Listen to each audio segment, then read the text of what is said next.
Seguro somos personas muy diferentes. Tenemos en la cabeza ideales y proyectos muy distintos. Han conseguido, sin embargo, que nos pongamos de acuerdo en un puñado de ideas. ¿Cuál es la primera? La llaman democracia y no lo es. Las grandes instituciones del Estado, los grandes partidos, han demostrado su visible capacidad para funcionar al margen del ruido molesto de la población. Esos dos grandes partidos, en singular, escenifican todos los días una aparente confrontación ideológica que esconde que por detrás están de acuerdo en todo lo importante. Y entre las cosas en las que están de acuerdo está la de acoger en sus filas a personas de muy dudosa moralidad. No es difícil saber qué es lo que hay en la trastienda. Formidables corporaciones económico-financieras que dictan la mayoría de las reglas del juego.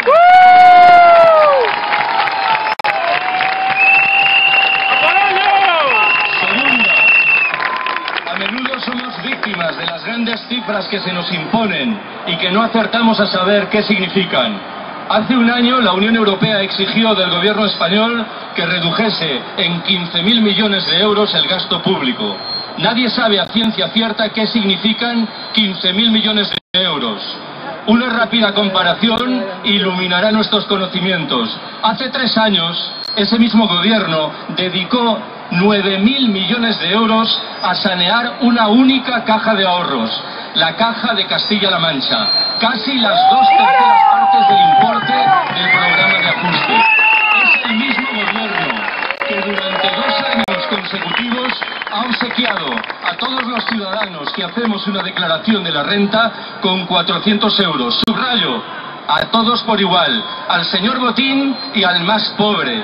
Estamos hablando del mismo gobierno que ha suprimido el impuesto del patrimonio, que lógicamente gravaba a los más ricos, que ha elevado en cambio el IVA, que lógicamente castiga a los más pobres, en un país en el que el fraude fiscal está a la orden del día y que mantiene la legislación más laxa de la Unión Europea en materia de evasión de capitales y de paraísos fiscales.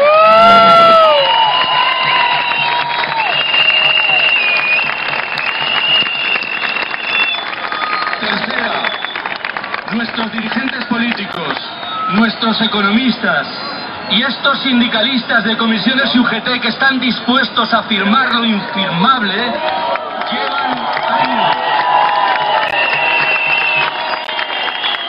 llevan años adorando el dios de la competitividad. Cualquier persona con 2 dedos de cabeza sabe en qué se han traducido entre nosotros las ganancias en materia de competitividad. Para la mayoría se han traducido en salarios cada vez más bajos, jornadas laborales cada vez más prolongadas, derechos sociales que retroceden, precariedad por todas partes. ¿Quiénes son las víctimas de toda esta miseria? En primer lugar, los jóvenes. Qué curioso era que hace unos años utilizásemos el término mileuristas para retratar una realidad tétrica. Hoy empezamos a hablar de 500 euristas y pasado mañana, las cosas como van, hablaremos de 300 euristas.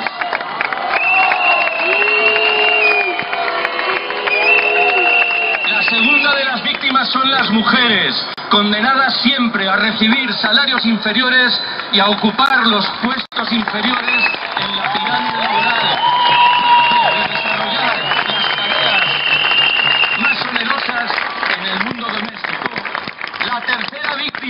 Son los olvidados de siempre, los ancianos, olvidados en singular por esos sindicatos dispuestos a firmar lo infirmable. Tengo que mencionar una cuarta y última víctima, nuestros amigos inmigrantes, condenados a ser mercancía de quita y pon. Sirven hoy y se tiran para el día de mañana.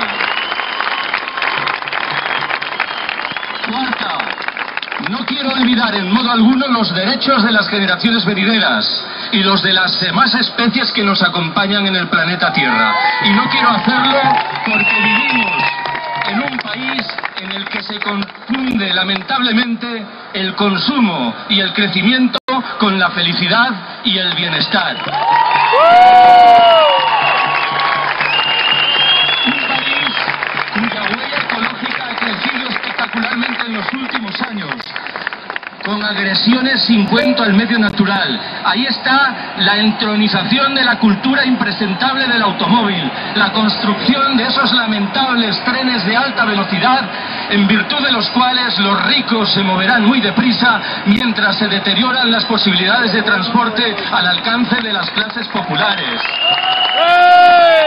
Estoy pensando también en las agresiones que padecen nuestras costas y en la práctica desaparición de la vida rural. Estamos hablando del país de la Unión Europea que mantiene el registro más tétrico en materia de lucha contra el cambio climático y en el que, en un momento como en el presente, se augura un presidente del gobierno en el futuro que invoca el testimonio de su primo de Sevilla para negar que el cambio climático sea una realidad.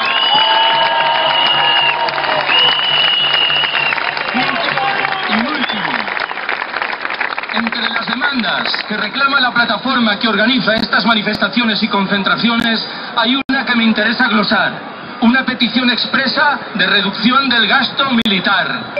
No olvidéis que entre nosotros en los últimos años se ha reducido dramáticamente la ayuda al desarrollo. Nunca lo diremos lo suficiente. El momento más tétrico de nuestra crisis dibuja una situación mucho más airosa que el momento preferible de la posición de la mayoría de los países del sur. ¿Por qué se mantiene en España un gasto militar tan alto, ocultado en las cavernas del Estado? Por dos razones. La primera, porque este país, que se ha sumado orgullosamente al carro de los estados más ricos, no ha dudado en respaldar el sinfín de operaciones militares que los Estados Unidos despliegan en los escenarios más dispares. La segunda de las razones me obliga a recordar que nuestros gobernantes no dudan en respaldar las políticas a menudo lamentables abrazadas por nuestras empresas transnacionales en los países del sur. ¿Alguien ha escuchado algún portavoz del Partido Socialista, algún portavoz del Partido Popular criticando, siquiera sea levemente, las violaciones de los derechos humanos que nuestras empresas sacan adelante en Colombia como en Ecuador, en Perú como en Bolivia, en Argentina como en Brasil? Acabo.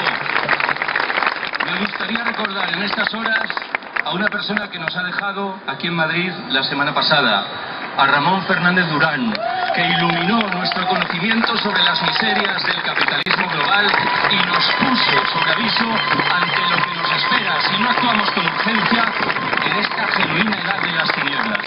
Creo que la mejor manera de recordar a Ramón es hacerlo con una frase que utiliza con mucha frecuencia José Luis San Pedro, del que leeremos a continuación unas palabras de salutación.